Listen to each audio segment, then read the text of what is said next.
So today I figure we can cover kind of our favorite and least favorite health journey ventures, health paths, health excursions. Say health path.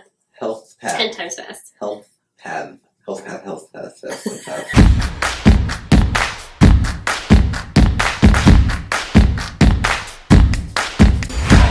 Anastasia. David. We're on episode 10. Ta-da! We have reached the double digits. We're back where we started. I can... Yeah. We recorded 10 episodes before all these other 10 episodes because they were legit trash. They were pretty terrible. So we were like, no, we're not putting that out there. So we did a 2.0. So technically we're on episode 20 in our own experience. Which is a lot of episodes, and we have learned a lot over this journey. And I feel like with this subject matter we're talking about today, which is health, there's plenty to learn in that as well. Yeah. So you had an idea of health topic we should talk about. Yes. So today I figure we can cover kind of our favorite and least favorite health journey ventures, health paths, health excursions. Say health path. Health path. 10 times fast. Health path. Health path. So I thought. That's actually pretty hard. I figure we'll cover our favorite supplements, our favorite diets, and our favorite indulgences, and then our least favorite supplements, diets, and indulgences. I feel like we all have opinions on these. Yeah. Can we have a least favorite indulgence? Is that a thing? I guess let's start with that. Because we're adults, let's do a dessert first. As all things should be. Yeah. Yeah. It's like the only good thing about growing up. I can eat ice cream for breakfast if I want to.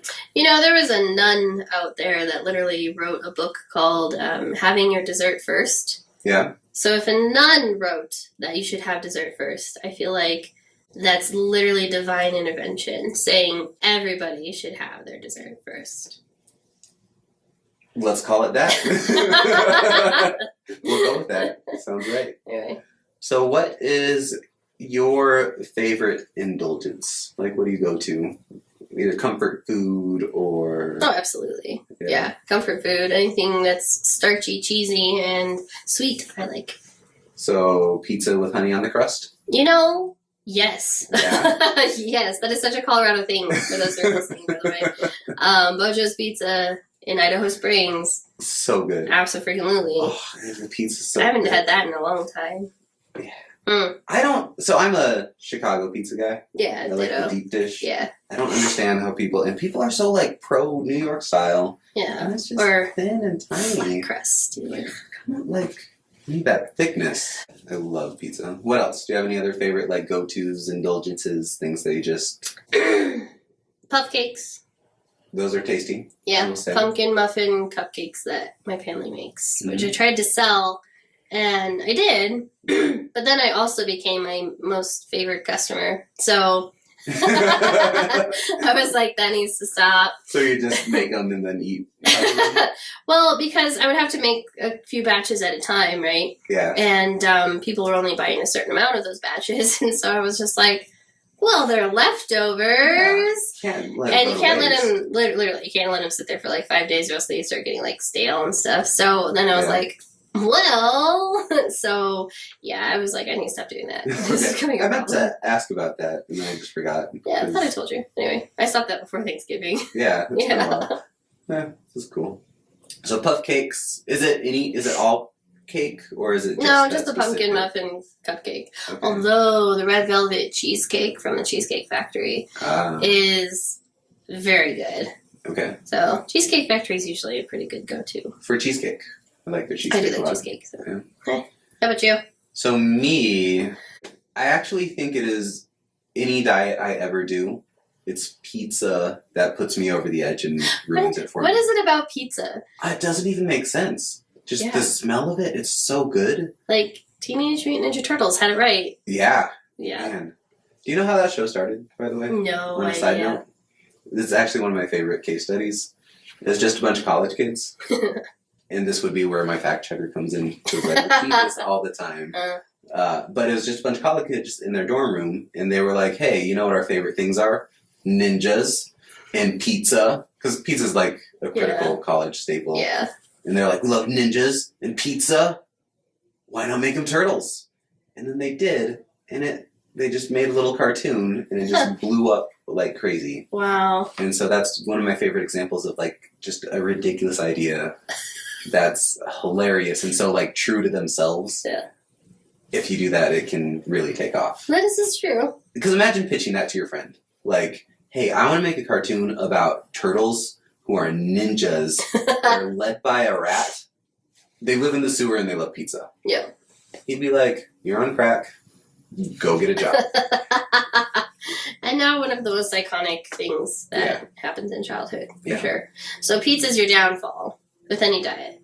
Just about every time. Man. So pizza, I also love like chocolate cake.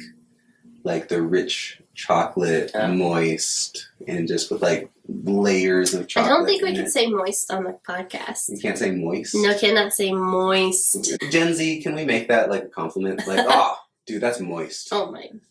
That's can we make weird that a thing? to me, but okay. I mean, it's like saying that's dank. What? That's moist. I don't think I've ever heard that one. That one's like old. That's an old thing. Oh. Anyway, pizza's your downfall. So pizza, chocolate cake, and chips. Chips. Chips are That's a common one. So good. I'm not a big fan of just eating chips, but... Really? Yeah. I will eat all of them. If I open a bag of chips, I will not stop until the bag is Seriously, I just had to throw away a bag of chips because I opened it. I probably had like 3 chips, and it sat there for a good like 3 months. What kind of chips? Just like the wavy, salty potato chips. Ruffles? I don't know if it was Ruffles. I think it was an organic brand or something. Oh, man. I especially like the wavy ones because they're more crunchy. Yeah, I do too. And right? salt And I make my and own dip with the yogurt and make it kind of like a ranch kind of dip. Yeah. I know what I'm doing immediately after this episode. Just gonna go get some chips. Go get some chips with some moist dip. Do some ASMR. The eating your chips. That in the Patreon. God, don't. Ew. I don't won't understand eating I ASMR. won't It's so do disgusting. it to the Disgusting. All y'all. So, we've had our dessert. Mm-hmm.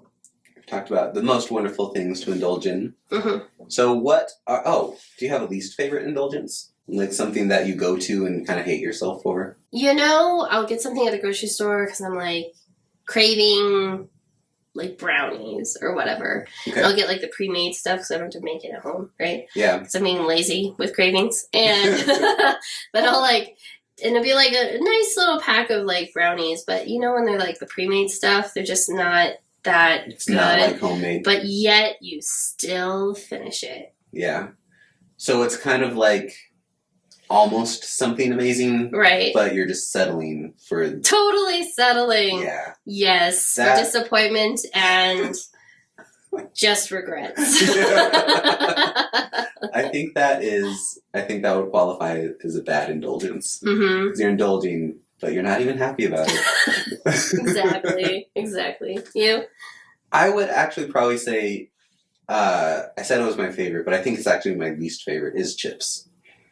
Really? Because I like them so much, but I always feel terrible when I'm done because I've eaten the whole bag and then I have a stomachache. Oh. So it's like I enjoy them. You're not even pacing yourself. You're just like... None. Not at all. Right into there. Yeah. Wow. So it's because I can't just put the bag away. Mm. So I love it, but I hate it at the same time. That makes sense why chips would be your downfall because, you know, I guess it's your ADHD, I'm not sure. Mm-hmm. But where you kind of feel like you have to be, like if there's a dog next to you, you'll just pet the dog not knowing it. I mean, only because it's adorable and I have to. Well, you're not even paying attention. You're just like, or a cat or whatever. Mm-hmm. So I can imagine that would be a thing with chips. It's just like the motion of it. Yes, right. It is that. And the crunch, and then the repeated, like, oil on the tongue actually releases dopamine in the brain. Huh. So it's been shown that fat and carbs do have the same chemical response in the brain as, like, heroin. Right. Which is just, so it's that. And that's what the ADHD brain feeds off of. Mm-hmm. Yeah. So we'll blame Your ADHD, heroin chips. Yeah, and not my lack Hero of self-control. Hero crisps. There you Hero go. crisps. Hero crisps. Now for sale in the IDK WTF store. Hero chips. Now that we talked about the kind of the unhealthy stuff, dieting is something inherent to everyone because we live in a culture, especially here in the USA, where we're all told we're not good enough, we're not pretty enough, we're not thin enough, and we're not, I don't know, fit enough. So we've all, I think, for the most part, undergone some sort of diet. Mm. I was in the health industry for a long time, so I have done all of the diets, if just to try them. All the diets and all the lands. All the things. Tried all the weight loss pills. I've tried all the powders, all the bars. I think there's a lot of good ones and a lot of terrible ones, and a lot that are the exact same one, just repackaged with a different name. And price tag. And price tag. Absolutely. So is there a particular diet that you've tried that you... Let's start with ones you didn't like. The banana diet. Easy. Have we talked about that yet? We have not talked about my banana diet crap thing that happened. Yes. So this was the year where I was just entering into like the authorship. Like this was like even before I went to the boot camp and learned about the publisher and all that jazz. I know distinctively what I was doing.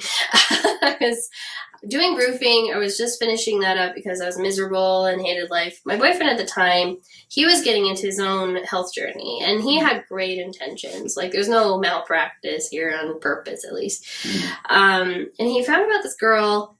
Well, back up a little bit. He knew about the raw vegan because I was raw vegan. And so we tried that for a little bit, but together it just wasn't going to work well. So he found a substitute, and that was the banana diet. And that... like you found it online? Like someone Oh, actually you published? can Google this stuff, and I will just say don't frickin' do it. Because it's such jacked up shit. And the gal herself, she is jacked up. And I don't mind saying that here. Banana girl, you Take that, banana really... Man. Anyway, I was just listening to what my boyfriend at the time wanted to do, and we were going to try it out. Normally, he did do all sorts of research into things. Like, if he was going to buy a pencil, he would know where it's from, where the wood is from. Like, he could tell you everything about that goddamn pencil. Okay. So I just learned to let him do his research and just kind of lean on it. Mm-hmm. Well, I guess he didn't do it this one time. And so we were eating legit up to 18 to 20 bananas a day. And that was it. Okay. And I could just power through. Like, we had these huge mason jars, really, about this big. Yeah. And we literally 2 of those filled to the brim with just pureed banana and maybe like some cinnamon or something in there to kind of bring an extra flavor. Like moist banana. It's very moist bananas. And I was just trying. I was just trying to power through them through the day. So like spoonful at a time. Not even like banana. Oh, I added water so that I could just put it through the straw. I was just trying to get it down. So you're slurping banana? Yeah. Wow. It's like a smoothie, but banana. Only. Banana. Banana. Yeah. So that's what I was doing, and did that for at least 3 weeks. 3 weeks of banana? With 1 day breaks. Whoa. Right. And then we just cold turkeyed it because found out, this girl's definitely not legit and it's going to be fucking up with our bodies. Right? Because it's a lot of sugar, it's a lot of carb, it's a lot of nothing else you really need. And for me, I was going through crazy amounts of stress. I was going with this roofing business, like it was a big deal. And then I was just putting a shit ton of carbs and sugar into my body, like a ridiculous amount, more so than if I was just eating bread all day. And probably just in the bathroom all the time, right? It was actually rather normal for me. I didn't have any problem. My ex did. I didn't have any problem. Man. But all of that together, when I decided to stop cold turkey, and I stopped the roofing cold turkey as well, like all the stress went away. Mm-hmm.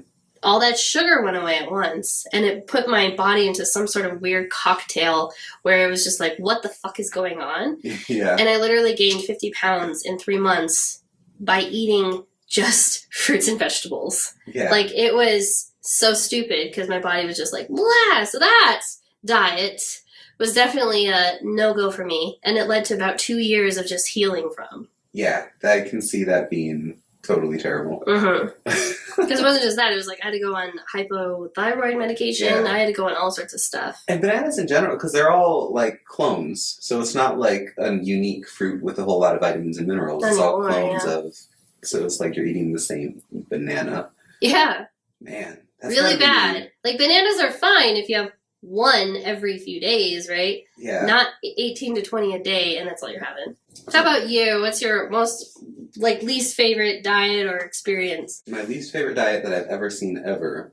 I'm not a big fan of anything that's calorie restricting. Mm-hmm. I just think they're all very unsustainable, and it does put the body into a different state. So when you quit it, your body reacts in a very different way. Mm-hmm. So anything calorie restricting I recommend to stay away from, unless you're doing a fast. And I don't use fasts as diets; I use them as cleanses. So having that one out there. But there's one in particular called the HCG diet. Have you ever heard of this one? Apple cider vinegar? Mm-hmm. OHCG. No, I don't know. HCG. Oh, yeah. HCG. So what it is, where it came from, was I think it started in celebrity culture, but as most do. Mm-hmm. So what would happen is the real diet is it was just for women. They would go to the doctor. They would get a shot that would tell the body that the woman is pregnant. It would trick the body into thinking it was pregnant, so it would be consuming calories for 2. Oh. Yeah. So messing with hormones, everything. And then it would be, I think it was 100 calories a day that was allowed to be consumed. That's fasting. Basically fasting Yeah. with a piece of bread. So while the body's undergoing hormonal changes. Mm. And so it's this really harsh thing to put on a body, and then especially when you stop, if you're thinking it's a diet, like, hey, I'm going to lose all this weight, technically, anytime you're going 100 calories, it might be 500 calories, something like that, something really low. Right. And the real diet, you're supervised by your doctor every day to make sure blood levels and everything's okay. But then it made its way to the supplement world, and they would sell supplements called the HCG diet. Oh, man. And it's not the same supplements, but it was just this, it was the worst craze ever. And I think the way that it was packaged, the way it was marketed, was completely toxic. Right. Yeah. So, if you've done that one, let us know what you thought about it, because there are a lot of people that said they loved it. If you haven't done that one, I don't recommend it. I mean, fasting, and let's just go back to the fasting idea, though. Mm-hmm. Fasting in general is just nice because you don't have to think about cooking. Yes. You don't have to think about the grocery store. Yes. You literally do nothing. It's very easy. You say, is this water? Right. If it is not water, you can't have it. Yeah. Really Precisely. For a cleanse, for sure. And that's, I make a distinction between cleansing and dieting. Because cleansing just flushes out toxins, it makes the body work better. Yeah. And then ideally you're getting back into something like a healthy diet, which is all encompassing. Mm-hmm. You know, it's interesting. Kind of want your feedback on this because I thought it was really weird. I forget his name. Some doctor that's very popular on YouTube. Not Oz, but someone else. And I've seen some of his videos. He seems like typical doctor stuff, you know? And he goes, cleanses... They don't work. They actually don't cleanse anything. They don't take anything out of your body or nothing like that. And I'm like, then why do you feel so good afterwards? Sounds like, what? Like, it didn't make sense to me. What's your thoughts on that? So there is a big argument out there that, hey, you know, it's the liver's job. That's what the liver does, is it cleanses the body. You don't need to do anything to the liver because it's already doing it. Okay, yes, we have a wonderful organ. I love the liver. It's like probably my favorite body part. It's just so great. Okay. It takes care of us. Yeah. But if you're eating a Chipotle burrito, 2,000 calories in a burrito, all of that is going into the liver, and the liver has to actively work to break down maybe not Chipotle because they have healthy stuff. Taco but Bell. If it's anything, let's call it Taco Bell. Yeah. They have to break down all the preservatives. It has to flush out all the bacteria. It has to do everything. And when you're constantly eating all day, every day, it's constantly having to do that. And it gets tired, especially if you throw alcohol in there. That's another poison. If you're taking medication, that's another poison it has to regulate. The liver can heal itself. It's the one organ in our body that can actually repair itself. But if you're not giving it time to repair itself, it can't. and then it's going to get less effective. And so if you take a few days off of eating, so the liver can repair itself and focus only on itself instead of your McDonald's, then it can actually do what it's supposed to do. That makes sense. And do it better later. Did you know in ancient Greece, people thought that the liver kind of is how today we think of as the heart? Oh. Like it's like that central organ. Yeah. In ancient Greece, that was the liver. Interesting. That's why Prometheus, who gave humans fire, is eaten. His liver is eaten by I think it's a crow every day. Yeah. For eternity. Is it a vulture? I just remember it was a bird. Some I don't remember kind of bird. the kind. Yeah. Yeah. Because he stole fire? Is that why they... He took the technology to humans. Yeah. And other things. He took science and math, and that's why farming was able to start. That's why people had fire and were able to build buildings and ships. Freaking Prometheus. What a good guy. Man, such a horrible person. God's just like, your liver's going to be eaten forever now. I would, argue that I love my liver as much as I love my heart, if not more. It does a lot more for me. Yeah, well, I mean, they're all good. But yeah, I can see why. So that is interesting to look at a detox as a way for your body to heal itself. And I've heard that before, for sure. And because it was something around digesting takes up X amount of energy, and it was pretty high. Something high, yeah. Pretty high amount of energy for your body to do. Mm-hmm. So it's, taking away that focal energy from healing yourself, and that's why detoxes are good for you. Yeah. Yeah. I like to say, because it's impossible to live a life full of, free of toxins. Yeah. Well, not impossible, but inconvenient. Very difficult for today. Yeah. Yeah. And so I like to say, I like to detox to retox. Just replenishing the retoxing. My motto. They're kind of on the next year for an almost detox from at least alcohol. Yeah. So that'll be interesting to see, to revisit this conversation in 12 months. Yeah. See what that goes from. Mm-hmm. What has been your favorite diet or, I don't know, health journey? For me, it was being vegan. Okay. Now, here's an interesting concept. Mm-hmm. You can be vegan your entire life. That's great. And that works for a lot of people. Mm-hmm. You can be vegan for periods of your life, and it works great for those periods in your life. Mm-hmm. Then there are times where no longer being vegan is also good for your life. Okay. Let me explain. Explain. Yeah. Explain So I've never been a huge carnivore, as you could say. Mm-hmm. I've been a huge cheese eater. That's definitely a space that I don't know if I want to give up. It's because it's delicious. It is so good! But there was a time where cheese would make me nauseous. And that was when I was vegan. So I was vegan because I was married, and my husband at the time was going under huge health concerns. And the only way we could really help it was to focus on diet. Mm-hmm. So we went straight vegan. He wasn't able to process meats or dairy at all, or gluten especially. Mm-hmm. So we eradicated not only gluten, but dairy and meat. So from someone who had many of those things to none of those things, it was like, what do you eat? Right. You're just not used to having different things like that. So I do sympathize with a lot of people who have to eradicate things out of their diet because of their own needs, or choose to, and then they're like, what do I eat? It's like, I know that feeling. Yeah. But I was vegan for almost 4 years, and I remember towards the end of that 4th year, I had a roommate, and she was making beef stroganoff, and she was cooking beef, and just being in the same house as someone cooking beef made me want to throw up. Yeah. It was that intense. Mm-hmm. And there's no snootiness to it. I just did it because of health reasons. Right. And I felt amazing during that time. I can tell you something. If I kept eating meat and dairy during a time which was probably the most stressful time in my entire life, mm-hmm. I don't know if I would have done well. I probably would have gotten sick. Yeah. A lot, or even detrimentally sick. Right. So again, I feel like, and now I know I can't go vegan because I've actually, well, I can't, but I am not going vegan because I did go vegan for a good month, mm-hmm. and I felt terrible. Okay. And it's because I'm not 20 years old anymore. I'm 30. Funny how that happens, and your needs change, and your body's changed, and I changed a lot.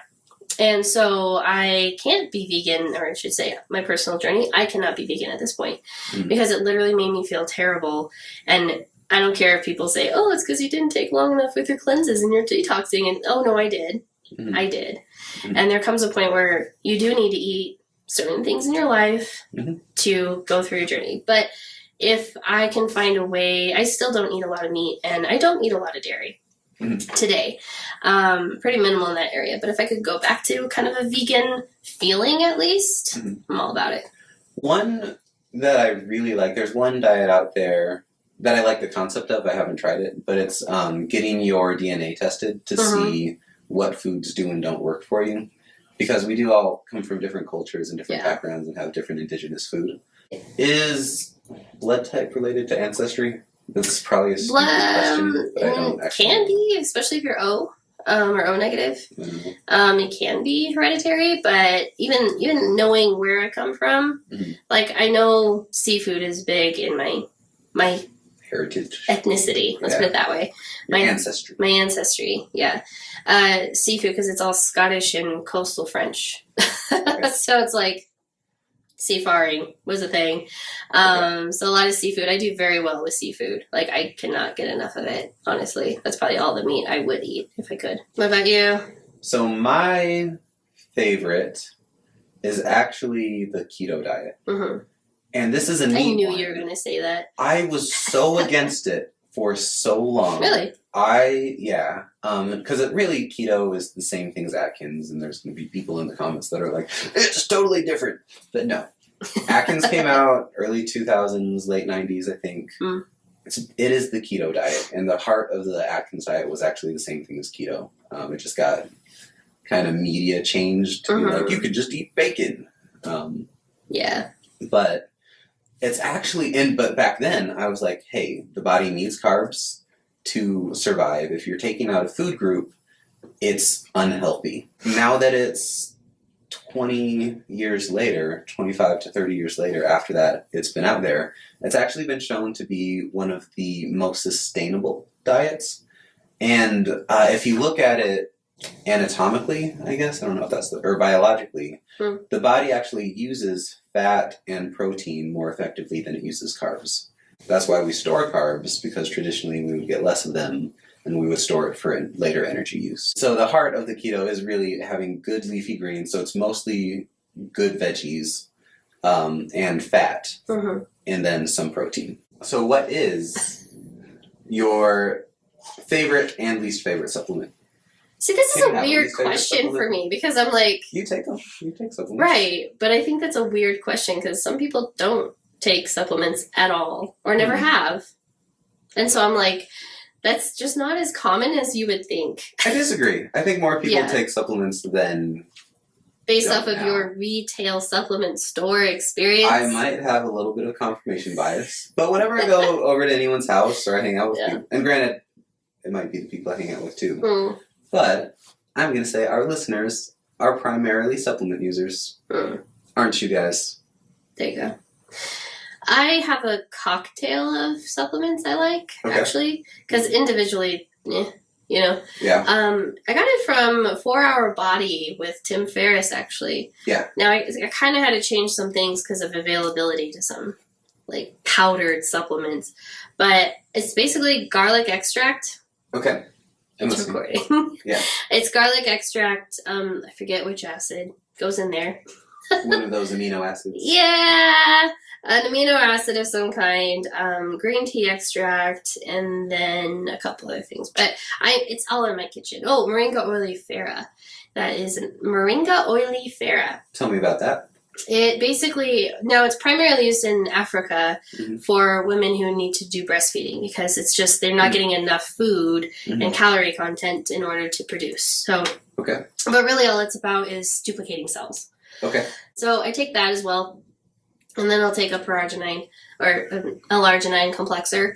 Those things, I jazz all day long. Okay, nice. And I keep forgetting to take them.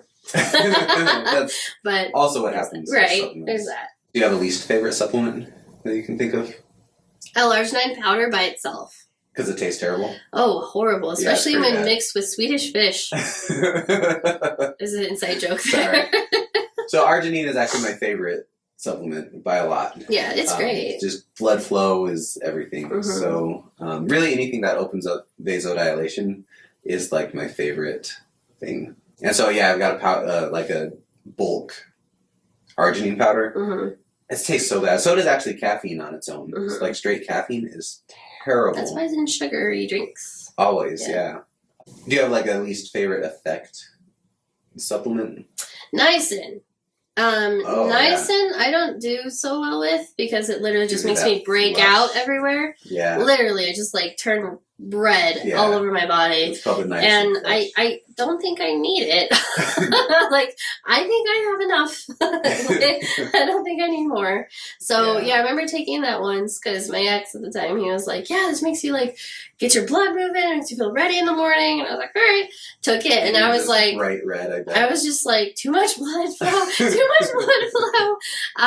No, L-arginine just works fine for me. Actually, it's, there's these tests you can take out there where they do like a pulse ox test or something. Pulse oximeter. Yeah, and they can kind of detect how much cholesterol you got in your blood based off that. Now, they're very general. It's not like specific if you get it tested with a blood, scope and all that. But it gives you a really good idea of where you're at least a 5-year span. And what it's doing is saying, based off your age, how much cholesterol buildup do you have in your body? So when I took it when I was 25 at the time, it said I was 30. So I was 5 years older internally than I actually was.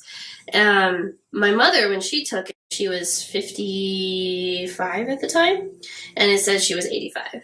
Oh, no. Something like that. Okay. And so we started taking these L-arginine complexer supplements, and it just really helps you flush, this complexer at least, really helps you flush out all that cholesterol. And then, of course, some diet changes.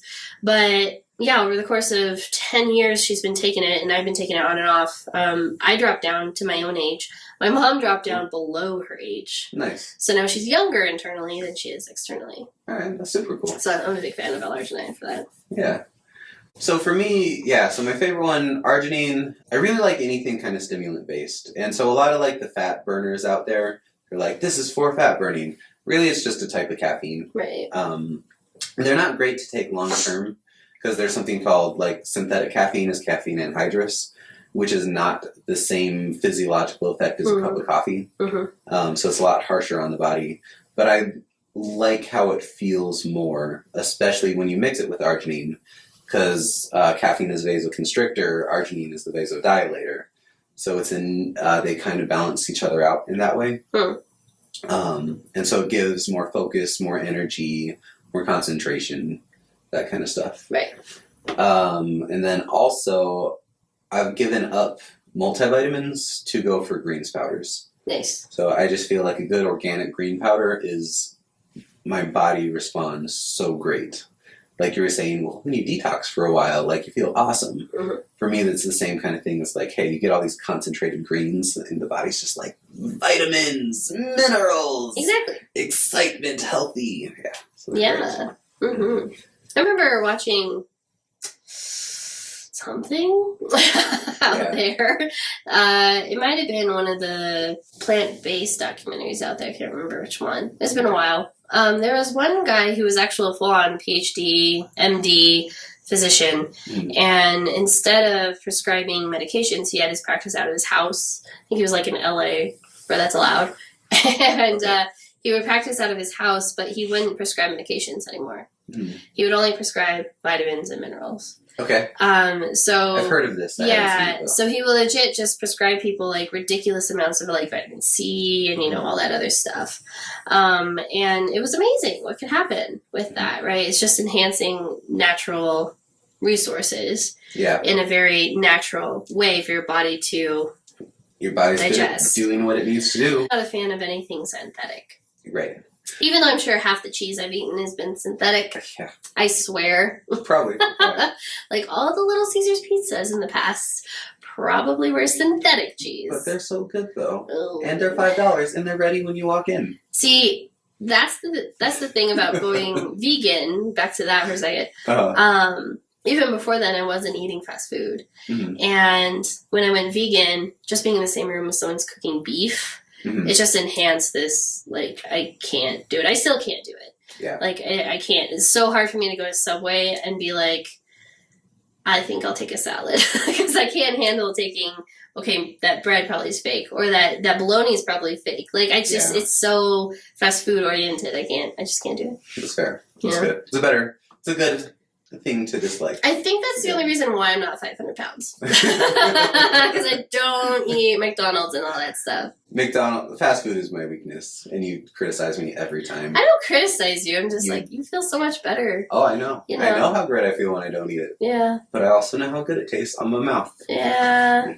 Well, that's being string cheese, so we're on the same page. So as far as I want to talk about supplements I don't like, and it goes into your gladiator discussion. Mm-hmm. So a lot of the calcium that's sold for women is what's called calcium carbonate, which is actually literally just chalk. When we consume it, and you guys can fact check me on this one too, but this is what I've told people for a long time. So because calcium carbonate on its own, the body doesn't break down mineral calcium very well. It's very hard to get calcium from a mineral and restore it into the bones. So we're told, hey, we need more calcium. They put the calcium carbonate into milk. They say, does the body good? Our bodies don't actually use calcium carbonate, and it actually turns acidic in our bloodstream after we digest it. So what actually happens is then our body, to fight the acidity in our body, releases calcium from the bones into the bloodstream to bring the pH level down. I wonder if you take the calcium from charred wood, how you would digest that compared to the mineral into the carbonate. So the better supplements that are out there is actually plant-based calcium. Hey! Yeah.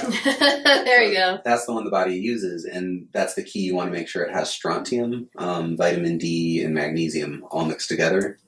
I'm so proud of my college paper now. And this came out probably 2014, 15, where this mainstream was like, oh, we need these things. My paper predates that. Way. Take that! Yeah. That's right. Good job.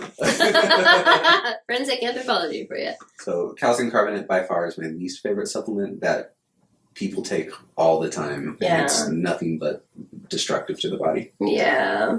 So.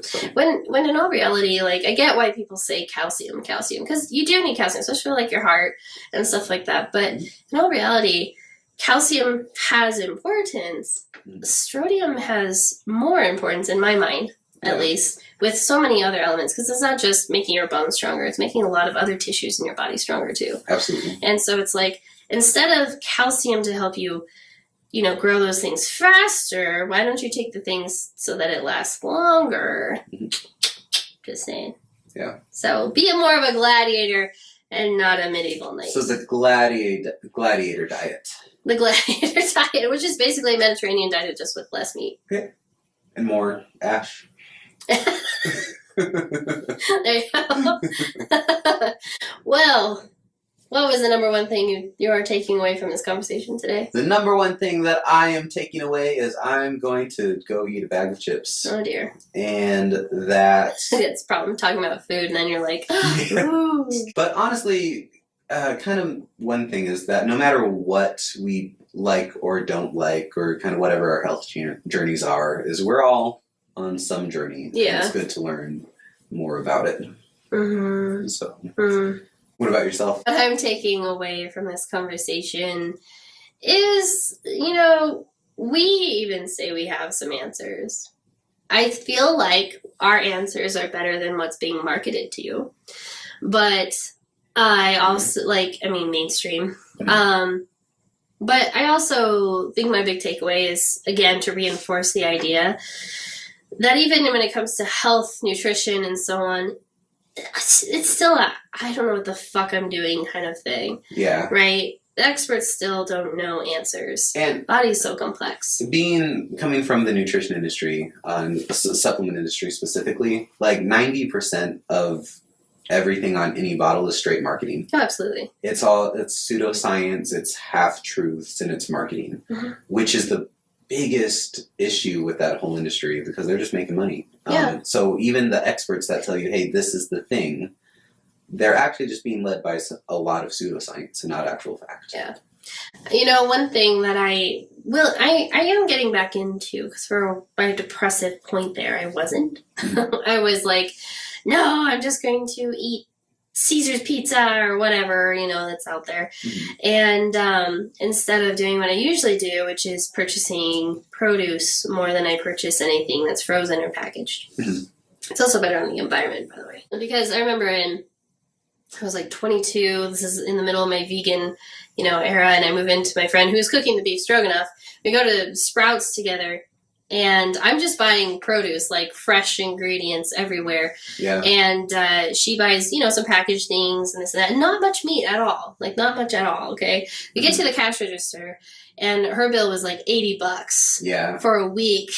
And mine was like 30.